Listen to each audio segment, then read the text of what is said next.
हा देश फक्त मातीचा तुकडा नाही, हा देश आहे आपल्या श्वासाचा, आपल्या अभिमानाचा आणि आपल्या तिरंग्याचा.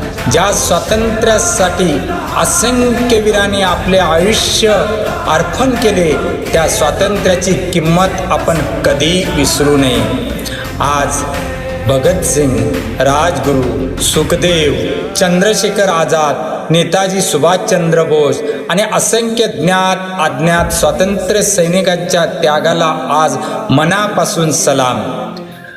आज आपण स्वतंत्र भारताचे नागरिक म्हणून अभिमानाने जगतोय. पण देशभक्ती फक्त तिरंगा हातात घेण्यात नाही, तर देशासाठी आपले कर्तव्य प्रामाणिकपणे निभावण्यात आहे.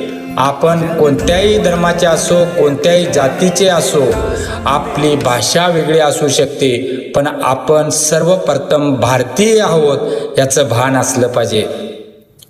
चला, आज स्वातंत्र्य दिनी एक संकल्प करूया. देशाचा सन्मान करून देशाची प्रगती करू आणि आपल्या पुढच्या पिढीसाठी एक मजबूत भारत घडवू. आपण सर्व भारतीयांना स्वातंत्र्य दिनाच्या हार्दिक हार्दिक शुभेच्छा. वंदे मातरम. जय हिंद.